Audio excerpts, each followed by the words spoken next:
There we go. I did it. Welcome. Great to see you all. Just got a few more people coming in, but I shall commence a little preamble. So first of all, welcome. It's really good to have a pen and paper handy. So if you haven't got one, or your phone notes or something ready, because something might be said or trigger a thought, and that could be very helpful for you to remember later.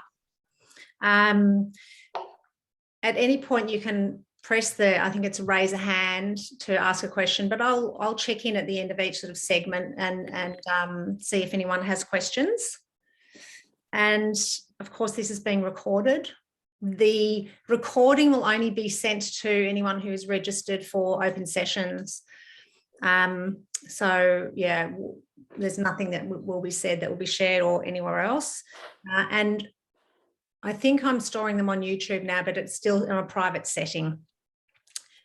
My main intention with open sessions is to sort of help you develop more self-awareness, which is, I think, the heart of my work with clients in the room and in the retreats.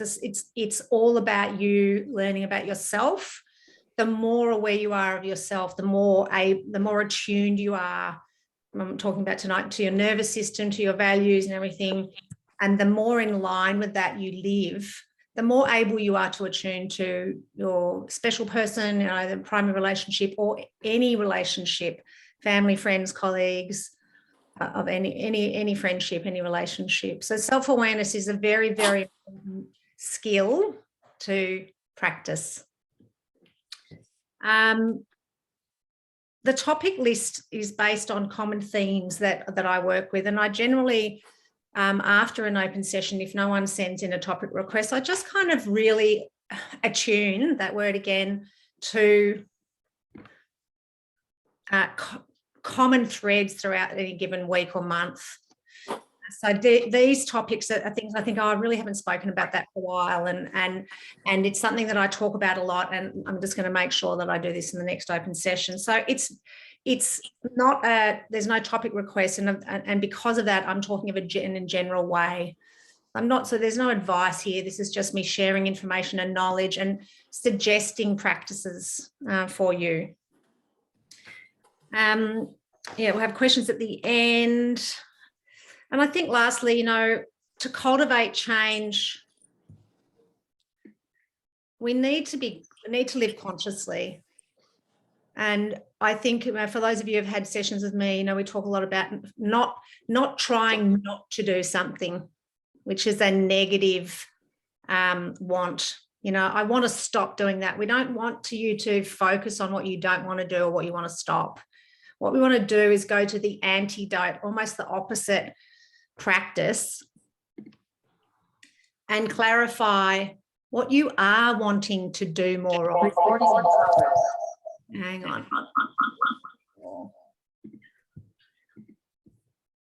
Okay, you're all muted now. So really wanting to focus on what you are wanting to do more of, the energy that you're wanting to live in more.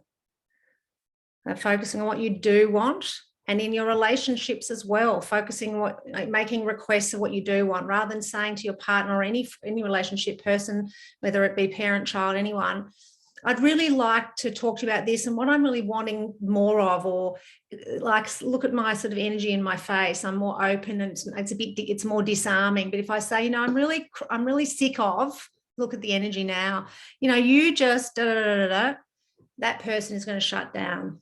So clarifying for yourself what you are wanting to practice and becoming aware of that. So let's begin.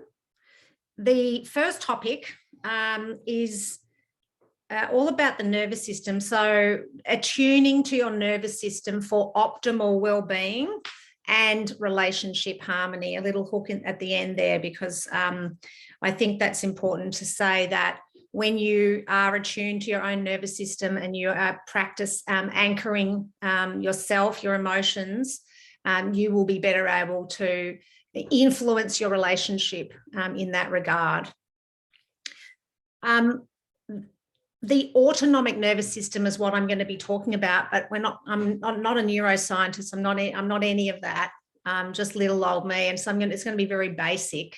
But I do want to say that the two branches of the autonomic nervous system, I'm going to talk about them, the parasympathetic nervous system and the sympathetic nervous system. And I did read somewhere recently this lovely way to remember them, what they actually do, which is the sympathetic nervous system with an S is stress. So the sympathetic nervous system is where our fight and flight response gets triggered. But it also is, remember, we have good stress.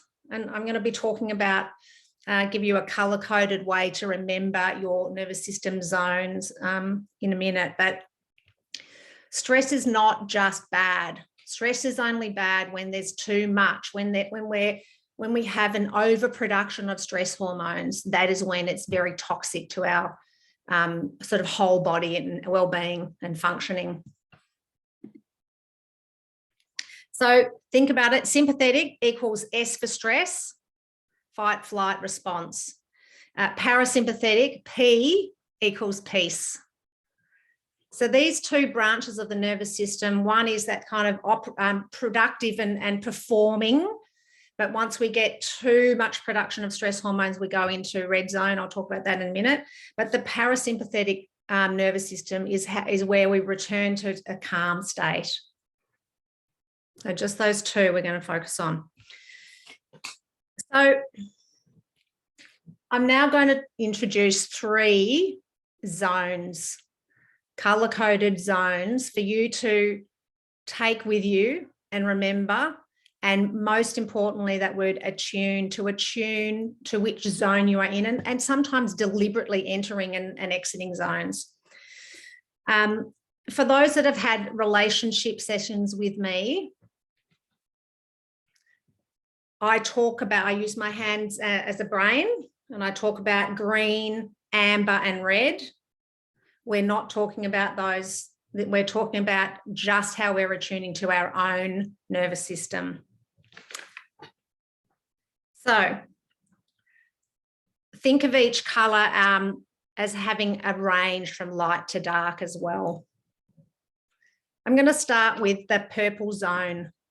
So think about parasympathetic nervous sympathetic nervous system, S for stress. The purple zone is when you're in your, productivity and performance zone. This is when you've probably all heard this word, flow. When you're engaged, like now, I would say I'm absolutely 100% in the purple zone, doing this open session, being here with you, preparing for it, definitely. If I was not prepared and I got stressed and I started getting anxious and overwhelmed with the what ifs, I would start to secrete too much of the stress hormones, and I would enter into red zone. And I just want to give you that little hint about the red zone. But purple zone is like the Goldilocks zone of stress hormone. We are productive, we are engaged, we are clear, patient, collaborative, in the zone. You know, when people say I was really in the zone, and we just want to say purple. No reason, you can change the colour if you want. And I think that the key of being in this zone is to sort of notice that you're going into it, and notice when you're starting to lose flow. If you're getting distracted, if you start getting agitated, disengaged, short of breath, dry in the mouth, I think you're getting, fatigued in that zone. And what's probably going to happen is that you'll start worrying or feeling those stress hormones, and you'll start entering into red zone.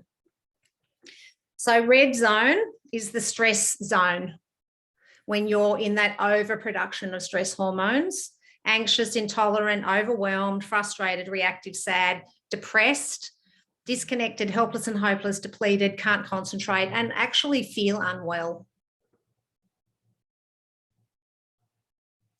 And being in that zone is fight, flight, fawn. You're in that, well, when you're in the light red, early stages of fight or flight, And that is your cue left, you know, what is it in the theatre?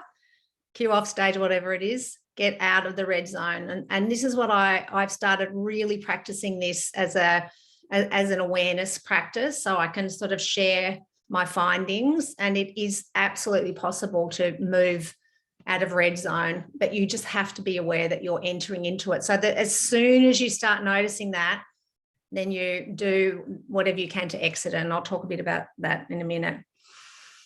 The thing about being in the red zone, think about that overproduction of stress hormones, what we know about that. No access. Think about Handa's brain. Here I am now, red zone. I'm not in a clear, calm state. So I cannot think clearly. I have no access to my values and my speech and action. I'm jumbled, I'm confused, I'm anxious, I'm overwhelmed. I have to go from red zone into blue zone. I can't go back into purple zone. I've got to rest. I've got to recover. I've got to go back. I've got to engage my parasympathetic nervous system piece. So one of the things that I've been really practicing is noticing that heightened state, purple zone, oh, getting a little bit overwhelmed. And you'll understand when I talk about why, when I went to the retreat recently, why I've been doing this. But the first thing I do is say, okay, I'm entering in, or I'm in the red zone. And the next thing I do is what? Take a really long inhalation, little sniff at the top of the breath, in, hold it. And I ensure that my exhale is longer than my inhale. Can you notice how my voice has just even gone down a notch now? One breath.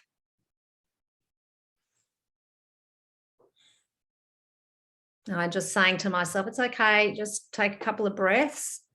And I now have a little bit more access to clear mind. And if, depending on, obviously I wouldn't in this situation be able to move on from red zone. I would have to anchor myself enough to stay in and keep delivering my presentation or whatever it is, even though I'm feeling flooded. That's a skill to practice. If you're in light red, you can do it. What we don't want is for you to panic about what's happening. We're really wanting you to do those breaths to keep you from entering into that deep red, highly anxious, offline zone. I notice I'm entering the red zone. I need to do something to get 5 minutes or have some breath or do anything just to return some clarity. Coach yourself to move out of the red zone and into light blue, which is that early stage, the blue zone, which I'm going to talk about. Before I go into blue zone, I just want to say this word, vagal break. The polyvagal theory has probably been around for 10 years, and I have spoken about it in previous open sessions, but use your vagal brake. Your vagal brake is part of your nervous system. It attaches in the sort of the top of your skull, and really what it does is it slows down that sympathetic nervous system reactivity. And you do that with that long exhale, engages that vagal brake. So you're slowing down your, your slide into red zone. And the other things that engage the vagal brake are swallowing and yawning, humming and singing. So if I start humming or singing, you'll know what's happening. Vagal brake, long exhale, hum, sing, swallow, yawn. Think about that. What am I doing when I'm getting all this bear? And then what do we do when we yawn? Sighing out an audible breath really just anchors us. So purple zone, flow zone, red zone, stress zone. And we've got the spectrum of light to dark in those two, starting light, ending up in dark. In the blue zone, we're going to enter the blue zone with light. And the more time you spend in blue zone, we want you to get into a deeper, darker blue, which is that really relaxed state. So the blue zone is the recovery and recharge, rest and digest state. Peaceful, calm. These are the words that I've got here to describe what it feels like to be in blue zone. Peaceful, calm, content, creative, open-minded, compassionate. And we're using the breath to move into it, and then we're just going to slow everything down. Small sessions throughout the day, small bouts of blue zone activity. It's essentially, disengaging and doing really nothing. Breathing. Stillness. It's also about engaging the senses. So calming breaths, scents, aromatherapy, incense, candle burning, infusers, anything that you find really instills that sense of calm. Music. There's some amazing playlists on Spotify now that that are calming playlists. There's some beautiful vibration playlists that are just ambient music that engage this part of our brain, the blue zone part of our brain. Touch. You can touch yourself. Like if you get anxious, one of the go-to moves for me is to put my hand on my chest as I do a breath. If I get a bit agitated or something. Connection. I might start stroking my hair, all sorts of things, but just think about touch as something that's very, very calming. It could be massage. And water, shower, bath, cold water therapy. I know it sounds counterintuitive that you're going to shock yourself into freezing cold water. I've been doing that the last couple of weeks, going to MSAC, the Melbourne Sports and Aquatic Centre. Going in their recovery pool because my back's been very bad for the last couple of months, nearly there now, but going in the warm pool and then getting out and going into the pool that's 10 degrees. And I started 30 seconds and now I'm up to about 4 minutes. And I cannot tell you, it is seriously magic. I walk out of there as if I could amazing, so good. So water. And then the other thing that you can do in blue zone is tapping. Has anyone seen anyone do this you can see it on Instagram, tapping? There are all sorts of affirmations that you can say when you do tapping. You can look it up, but even just doing that and some breaths, you can tap all around your chest and your head, tapping and shaking. So just sort of, if you're feeling really tense, standing up and just doing that sort of shaking and shrugging your shoulders. Think about the red zone, that you've got all of that tension stored, like choked up. We're really wanting you to get rid of that energy or disperse it at least and disrupt the pattern. Because the other thing we know about red zone, you know what it's like when you're anxious. You just think, oh my God, I'm going to be stuck in this state forever. So we want to disrupt the state. So any of those things.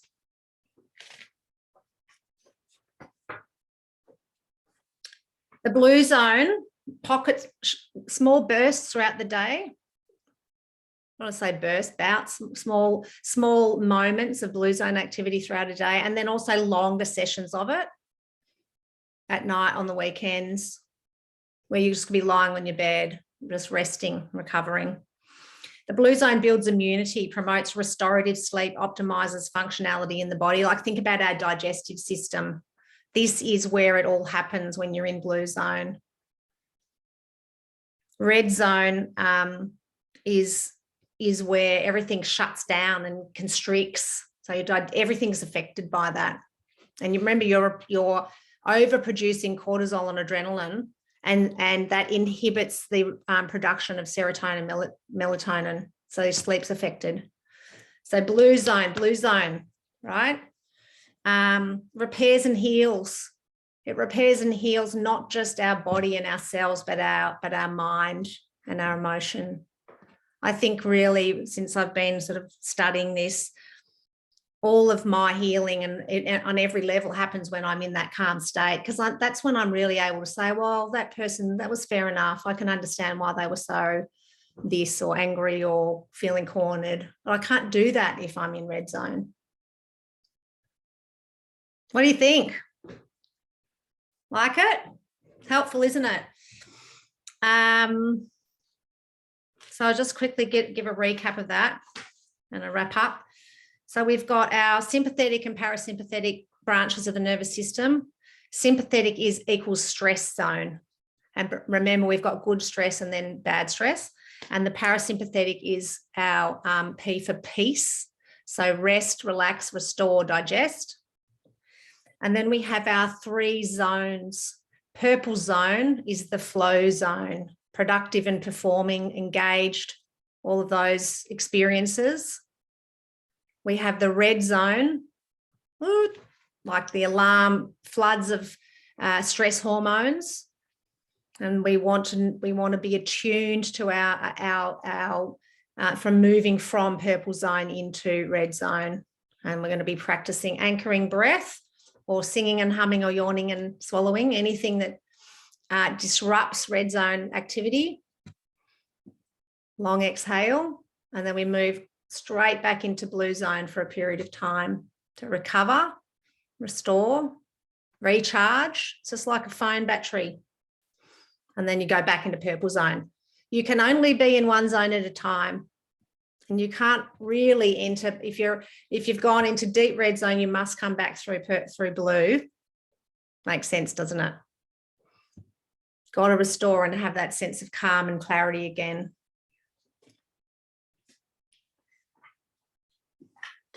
I said everything there. Like that. So these 3 zones, remember the topic was optimal well-being and relational harmony. Can you see now that if 2 people in a relationship know this and practice this, moving in and out of our zones, and are aware, self-aware, that relationship has a much better chance of staying in harmony, even when there's disruption and disagreement, because both people have the ability to anchor.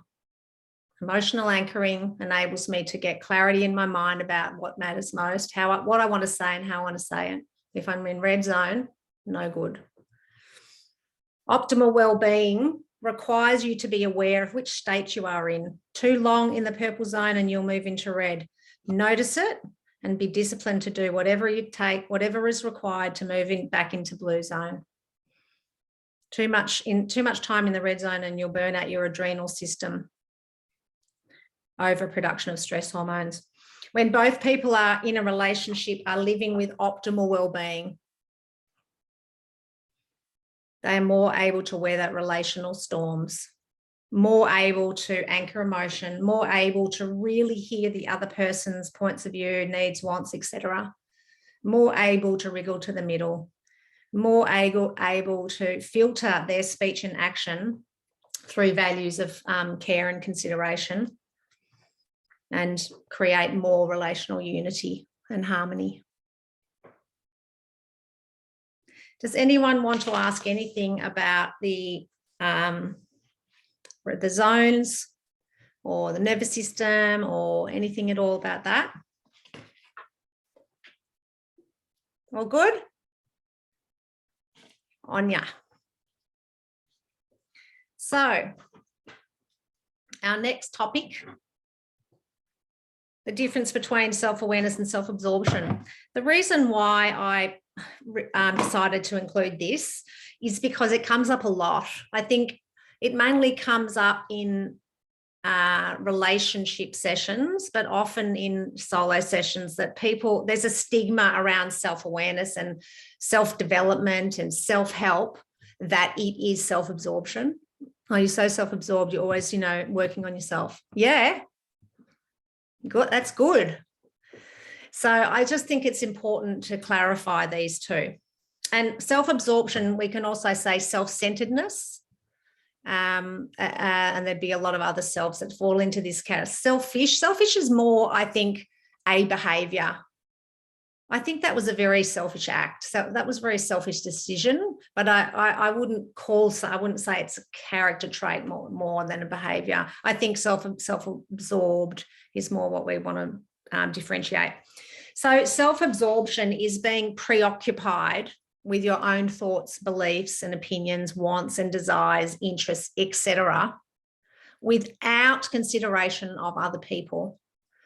And again, for the point of this, we're really focusing on the main people in our lives, our significant relationships, our spousal relationships, partner relationships, family relationships, etc. So Other descriptions could be self-centered, self-focused, egocentric, very rigid in their internal views and fixed, like very, a lot of clinging to their views. And the communication only comes through and goes out that their lens, that one lens, which is about them. So it's very imbalanced, and you get a lot of, opinionate. When people say, oh, he's really opinionated, I think you could say that person was probably has that sort of tendency of being self-absorbed. The main point about self-absorption is that there's no awareness of it, which is what makes it difficult to help someone who's self-absorbed become aware of it, because they're not aware of it.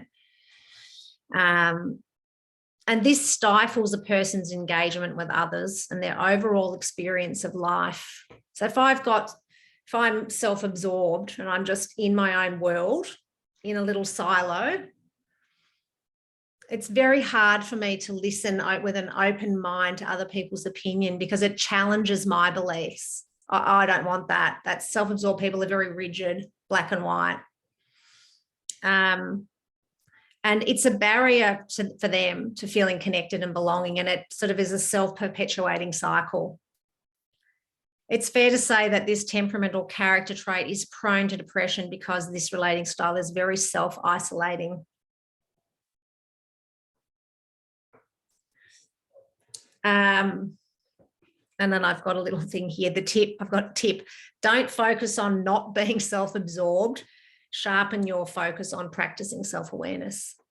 Again, that's that positive versus negative needs focus. What do I want to do more of, be more of, have more of, rather than what don't I want? So self-awareness, a little bit of ginger tea. Self-awareness is really just knowing yourself deeply on all levels.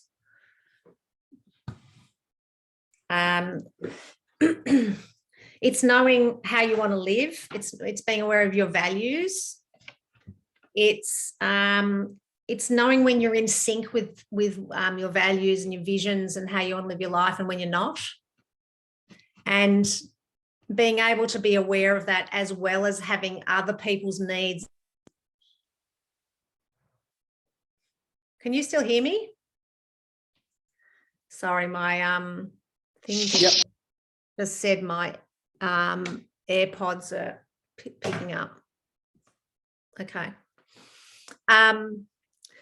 So being in sync with your values and visions, and not being in sync.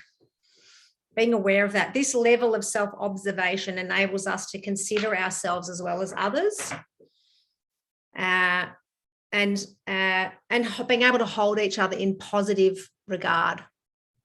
Even if someone's saying something that we don't really align with, that we don't judge them, because that's just their belief. And we're all learning things at different times and different levels. And everyone sort of has a unique way of viewing the world and evolves at different rates. So there's no point me judging someone for thinking or doing this thing, because that's just where they're at in this particular moment in time. All I can do is tap into my values and filter my response to them through that. Self-awareness enables us to notice when we're feeling uncomfortable or triggered, as well as when others are uncomfortable or triggered. And being aware of these edgy states, think about our zones, helps us stay anchored in our emotion and mindfully choose a values-aligned response. Being self-aware means that we can care for ourselves as well as others. It helps us be aware of and able to practice holding boundaries. A practice of filtering our speech and action through our values, as well as filtering the speech and action of others. And I'm just going to pause on this. I just put a little asterisk to remind myself. So think about, we've got an internal boundary and an external boundary, or an internal filter or an external filter. Our internal boundary and filter is where our speech and action comes through. Values aligned, what I'm saying and doing, how I'm saying and how I'm doing. And our external boundaries is the one that the speech and action or energy and information coming towards me comes through it. And I can deflect off my invisible boundary anything that doesn't align with me or serve me or is their stuff. You know, someone's angry. I've started really sort of noticing if someone's angry with somebody else and they haven't resolved that issue with someone and they're telling you about it. Have you noticed how they tell you the story with the anger that they have for that person? It's like, whoa, settle. Just tell me what's happening. Don't yell me what's happening. And that's a boundary. That's me gently saying, I can see you're really angry. Can you just tell me what's happening? Because that affects me, all that energy, if I let it come into me, then I might end up saying, well, what did you say that for? And now we're going to have a conflict together because I've just absorbed their energy.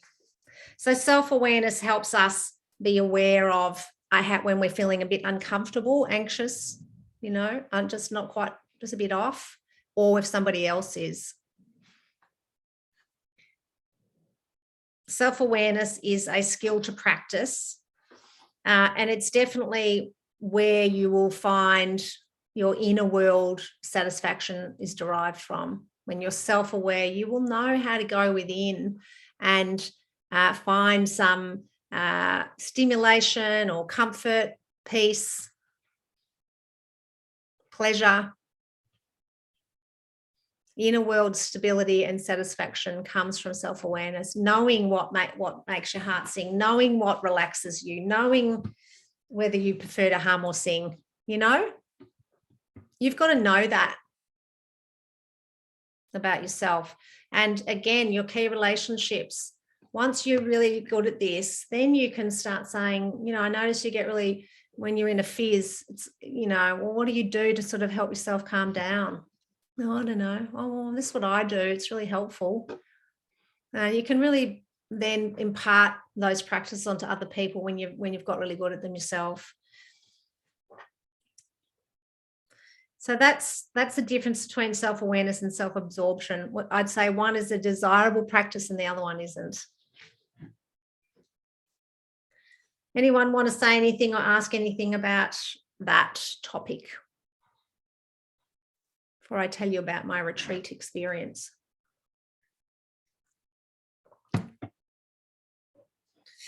So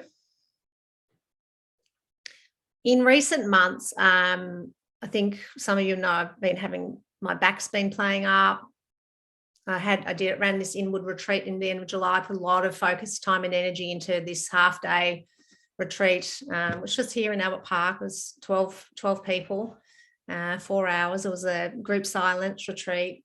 It really meant a lot to me. It's something I've been working towards, and I really took it out of me. Plus, I think through COVID, working for those 2 years, 6 days a week, you know, and just, you know, that word attune, I think I wasn't really attuned to how much I was absorbing, and I started to feel a bit burnt out.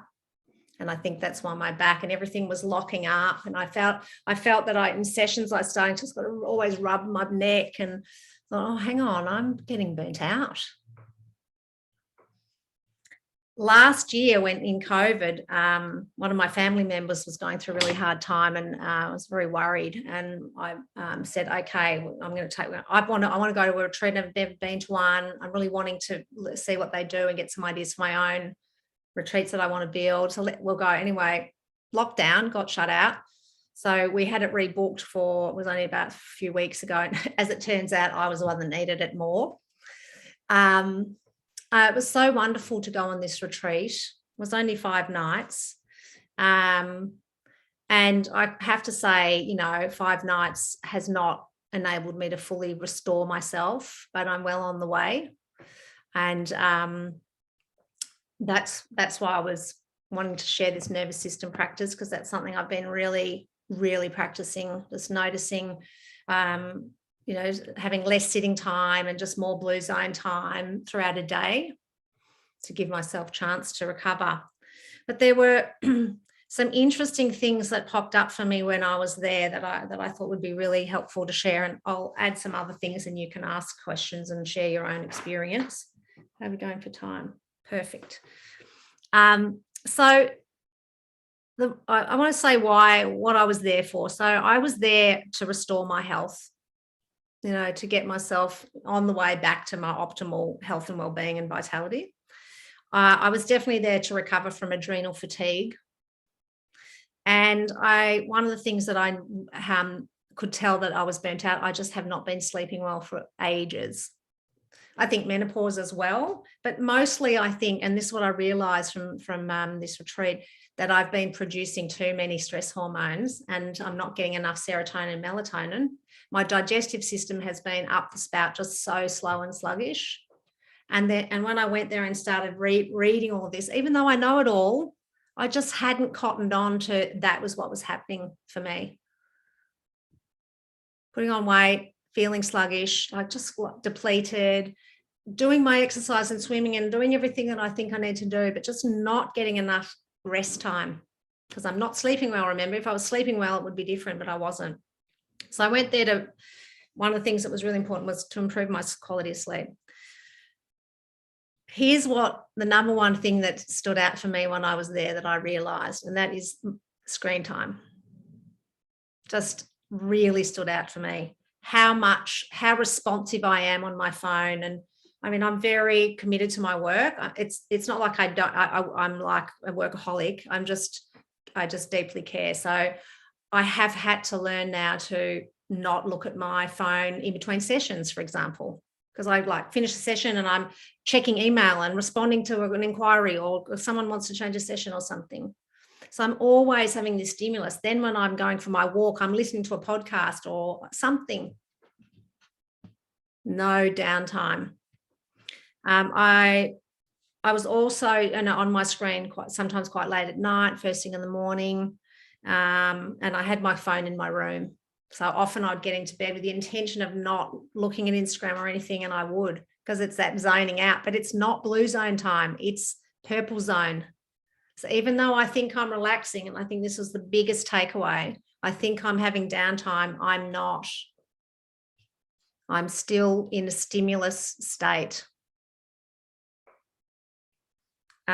So I really became aware of this mindless scrolling and how that was affecting me. And I really was having, throughout the time I woke up till I went to bed, I had very, very little time without stimulus. So what I did was I've got rid of my phone out of my room, and I've got an alarm clock, which I got completely sucked into, and on Amazon, and I'm not even telling you how much it costs because it's just stupid, but it's got all these lovely nature sounds and buttons, and because one of the things that I love about my phone is the Calm app. I like all those thick meditations. I've got my insight timer, and so I wanted a clock that could offer me all that. Anyway, I've got my clock, my phone's out of the room, can't tell you how much more reading I'm doing, and there's no doubt my sleep has improved out of sight. Amazing, huh? But just I was so unaware of it. That's my whole point. Yeah, so that I don't check emails. Screen time ends at 9 o'clock. I've got the clock in my room. More awareness of mindless scrolling, and I've only got Instagram on my phone because I quite enjoy images, and that Facebook. I've got to log in on my computer now, and LinkedIn, which I don't even really do. So that was the first one, digital downtime. Number one, digital downtime. Number two, caffeine. I didn't think that I really drank a lot of coffee, but there was one seminar that we had, it was all about nutrition. And what I didn't realize, when I have 2 magic coffees or 2 lattes, that they already have 2 shots. So that's 4 coffees I was having. And a shot of coffee, I actually just cut and pasted some figures here for us.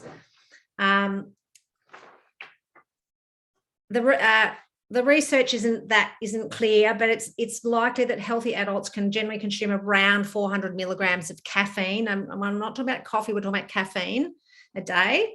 And that is 2 50 ml espressos. So I thought I was having 2 coffees a day, and I was having 4 plus a strong tea in the afternoon. And for someone whose adrenal system was already becoming more and more depleted, that's too much. So that would have been contributing to my sleep disturbances, that feeling of edginess that I had in my body that I just couldn't get rid of.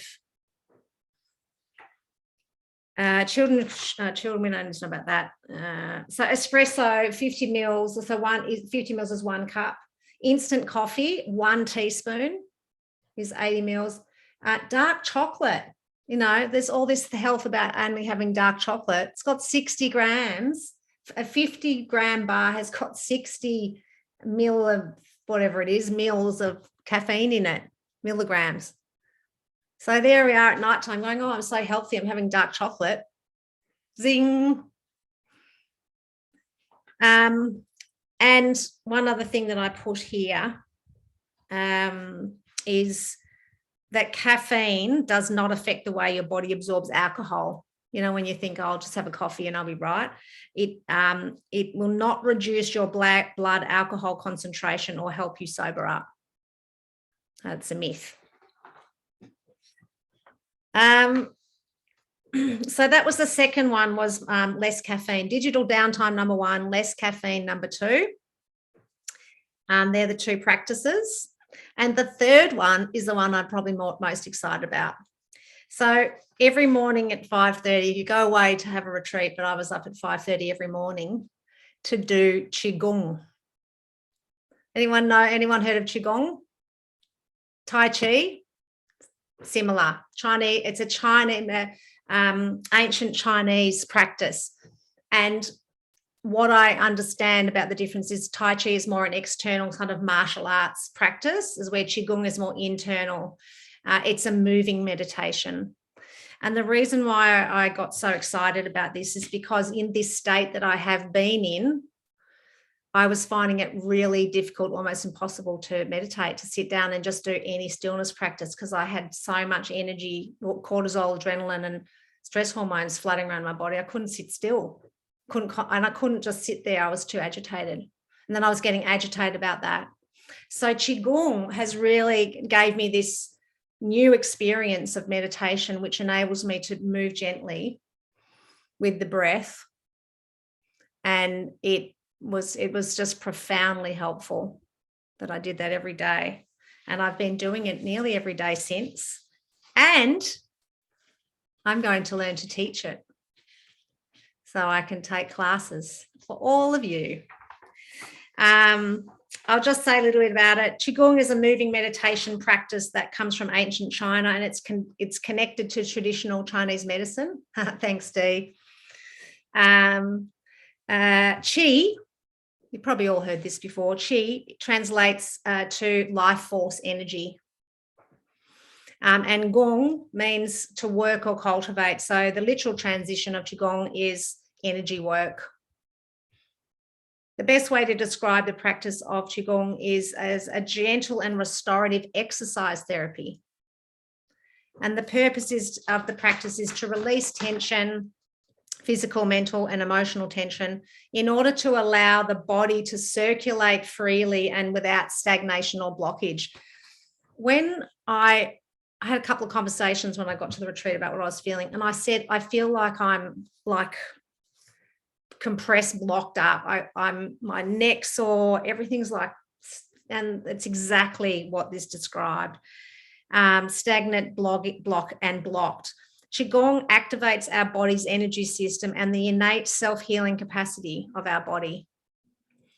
Ultimately, the practice is a moving meditation that incorporates acupressure, so tapping and slapping, so chopping, acupressure, slow stretches, gentle flowing movement, and stillness. How good is that? So good.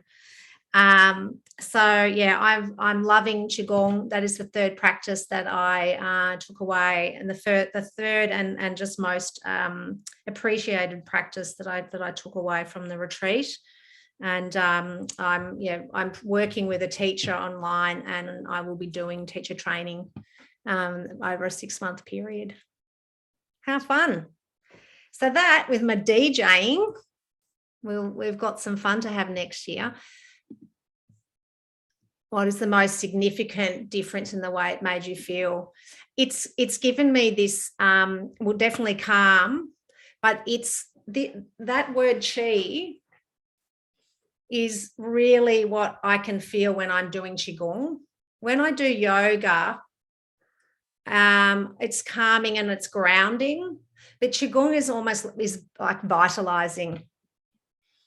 It really feel it releasing. There's so many different movements. And what I like about it also is that they say there's no over efforting with the breath. We're actually more focusing on the chi, moving energy around the body. The effect is clear, like exactly as that says, like my energy is flowing again. Thinking about energy in like a river system. And I think what I've experienced recently is that it's like that my system has got big logs in the way and it's not flowing.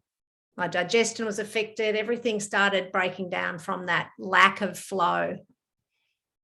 So, thanks so much, Simone. So I really look forward to sharing that with you over the coming months. The interesting thing, if you do a bit of Google, there really aren't many classes around, so you're going to have to book in. They'll be packed. So that's it from me for tonight. Does anyone want to ask anything, say anything about anything at all? Hang on. A great book that talks a lot about sleep and screen time. Johan Hari, Stolen Focus. Yeah, thanks, Rachel. Johan Hari's traveling Australia at the moment promoting his work. He's got some really great things about focus and rest and screen time and flow. So thanks, Rachel. Johan Hari. Thank you, Simone. Can't wait to try. It's all there. Anybody else have anything they want to share or say? Has anyone tried Qigong? No one? Great. Oh, you have, Tessa? No. A question. Oh. Do you reckon it's a YouTubeable one? Yes. Yeah. There's heaps of free Qigong practices on YouTube. I'm working with a girl called Nicole Lee. I actually started doing sessions with this guy. I can't even remember his name, but he was Chinese and was in Shanghai, and he had the most beautiful scenery. Like, he was just exquisitely filmed. You would love it, Tessa, like really amazing settings. And it was great, but I really wanted to learn from someone local. And then I found this girl, Nicole Lee. She's in Gippsland, but I do it all online with her. And she has a Qigong Lovers program, which I'm doing as well as my private training. And it's $9 a month, something like that. But there's heaps of free videos. So maybe just, look some up and try some, and, get practicing and just wait for me to get my ticket and we'll get into it. I think, obviously I'll incorporate into retreats, but I do think I'd like to do something online. Because it's everyone lives so in very, very various places. Do you think it would be adequate online, or do you think you'd all prefer to come in online? Yeah, seems like where this is like the new way. It's good though. I don't mind it. I really think it's just it makes everything so flexible. Last message. Thank you, Trish. Thank you very much. So shall we move on into our evenings? Thank you all for being here. And I hope that was helpful. We had our nervous system topic, we had our self-awareness, self-absorption, and then we had my practices from the retreat. So I hope that's been helpful, and I look forward to seeing you either in session, or thanks, Hayley, or in the next open session. Thanks so much, Jo. Thanks. Thank you, everyone. Bye. Thanks, Jo. Bye. Bye, Tess. Bye, Michelle. Bye, Dee. Bye, Nicole. Bye, Jen. Bye, Maddie.